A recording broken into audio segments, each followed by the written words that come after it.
સુરતમાં યોજાનાર તિરંગા યાત્રાને લઈ ગૃહ રાજ્યમંત્રીની પ્રેસ કોન્ફરન્સ। શહેર ભાજપ કાર્યાલય ખાતે ગૃહ રાજ્યમંત્રી હર્ષ સંઘવી તેમજ રાજ્ય શિક્ષણ મંત્રી પ્રફુલ્લ પાનસેરિયાની પ્રેસ કોન્ફરન્સ। તિરંગા યાત્રામાં મુખ્યમંત્રી ભૂપેન્દ્ર પટેલ ઉપસ્થિત રહેશે। શહેર ભાજપ અધ્યક્ષ નિરંજન ઝાંઝમેરાનું સંબોધન। સુરત ભાજપ દ્વારા 15 ઓગસ્ટના ભાગરૂપે 5 લાખ તિરંગા તૈયાર કરાવ્યા। દરેક બૂથમાં 150 તિરંગા આપવામાં આવશે। દરેક બૂથમાં 150 ઘરો પર આ તિરંગા લાગશે। સાથે ધારાસભ્યો અને કોર્પોરેટરો પણ આ તિરંગાઓ પોતાના પૈસાથી ખરીદી લોકોને આપશે। આઝાદી પૂર્વે 14 ઓગસ્ટના રોજ કેવી યાતના થઈ હતી તે આજની પેઢી ભૂલી ગઈ છે। તેના ભાગરૂપે ભાજપ યુવા મોરચા દ્વારા મૌન રેલી યોજવામાં આવશે। આ રેલીમાં કોઈ નારા લાગશે નહીં, માત્ર પ્લે કાર્ડ હાથમાં લઈ રેલી નીકળશે। તો ભાજપ દ્વારા શહેરમાં અલગ અલગ મહાપુરુષોની પ્રતિમા સાફ સફાઈ કરી પુષ્પાંજલિ કરવામાં આવશે। 18 ઓગસ્ટના રોજ શહેરના દરેક વોર્ડમાં મેડિકલ કેમ્પ યોજવામાં આવશે। હર્ષ સંઘવીનું સંબોધન। સ્વતંત્રતા દિવસની ઉજવણીના ભાગરૂપે છેલ્લા 2 વર્ષથી ઘર ઘર તિરંગા અભિયાન ચાલી રહ્યું છે। ગુજરાતમાં 8 થી 15 ઓગસ્ટ સુધી હર ઘર તિરંગા અભિયાન તમામ ગામો જિલ્લા શહેરોમાં આ અભિયાન આગળ વધશે। આજે વહેલી સવારે રાજકોટમાં ઇતિહાસ સર્જાયો।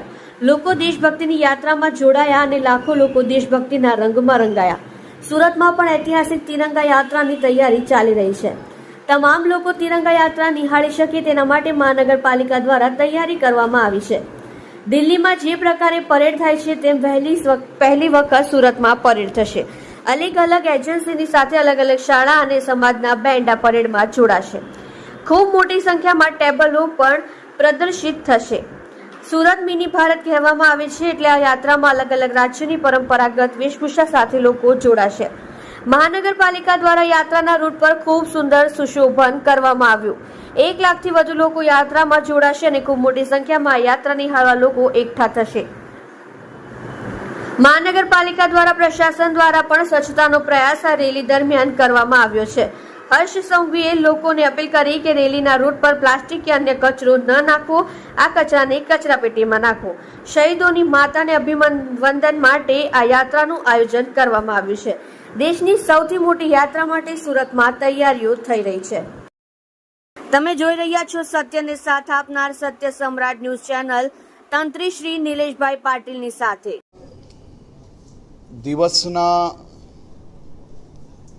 ઉજવણી ના ભાગરૂપે છેલ્લા 2 વર્ષથી દેશના લોકપ્રિય પ્રધાનમંત્રી આદરણીય શ્રી નરેન્દ્રભાઈ મોદીજીના આહ્વાનથી કાશ્મીરથી લઈને કન્યાકુમારી સુધી હર ઘર તિરંગા અભિયાનમાં વડીલોથી લઈને બાળકો, તમામ ઉંમરના, તમામ સમાજના, તમામ વર્ગના લોકો સાથે મળીને આ સ્વતંત્રતા પર્વને આપણે બનાવતા આવ્યા છે। આ વર્ષે બી ગુજરાતમાં 8 થી 15મી ઓગસ્ટ સુધી હર ઘર તિરંગા અભિયાનને ખૂબ મોટી સંખ્યામાં, ચાહે ભારત પાકિસ્તાનની સરહદ પર કચ્છ જિલ્લો હોય, બનાસકાંઠા જિલ્લો હોય કે અંતરિયાળ જિલ્લા ડાંગ હોય, દાહોદ હોય, આ બધા જ જિલ્લાઓમાં નાના નાના ગામોમાં નાના નાના ભૂલકાઓથી લઈને વડીલો સુધી તમામ સમાજના લોકો સાથે મળીને હર ઘર તિરંગા અભિયાનને આગળ વધારી રહ્યા છે। ગામડામાં સરપંચ, ઉપસરપંચ, પૂર્વ સરપંચો હોય કે ખેડૂતો હોય, સાથે મળીને હાથમાં તિરંગાઓ લઈને કોઈ ગામમાં 5, 25, 50 લોકો તો મોટા ગામોમાં મોટી સંખ્યામાં લોકો ભારત માતા કી જયના નારા જોડે ગુજરાતના ગામે ગામ ગુંજી રહ્યા છે। આજે વહેલી સવારે રાજકોટમાં એક નવો ઇતિહાસ સર્જાયો। હજારોની સંખ્યામાં લોકો વહેલી સવારથી પોતપોતાના ઘરેથી તિરંગાઓ લઈને દેશભક્તિની આ યાત્રામાં જોડાયા અને લાખો લોકો આ યાત્રાને નિહાળવા માટે રાજકોટની અંદર દેશભક્તિના રંગે રંગાયા। કાલે જ્યારે સુરતમાં એક ઐતિહાસિક તિરંગા યાત્રાની તૈયારીઓ આજે ચાલી રહી છે।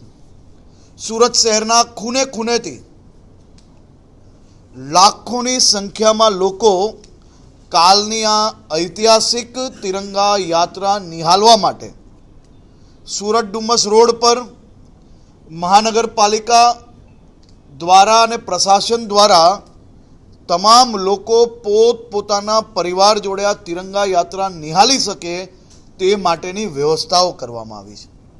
આ એક ઐતિહાસિક યાત્રા એના માટે હશે કે લાલ કિલ્લા પર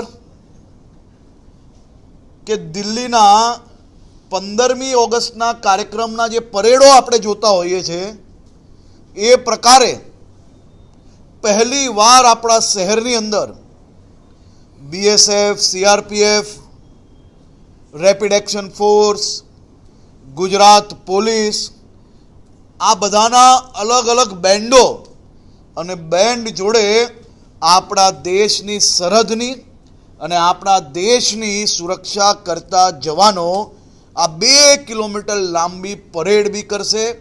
પરેડ જોડે જોડે સુરત શહેરના 20થી વધારે અલગ અલગ બેન્ડો બી કાલની આ તિરંગા યાત્રામાં જોડાવાના છે. આમાં અનેક બેન્ડ અલગ અલગ સ્કૂલોના છે. સ્કૂલોના બેન્ડ જોડે જોડે અલગ અલગ સમાજના બેન્ડો બી આમાં ખાસ સમાવેશ કરવામાં આવ્યા છે. ટોટલ 80 જેટલા બેન્ડોએ આની અંદર નોંધાવ્યું હતું.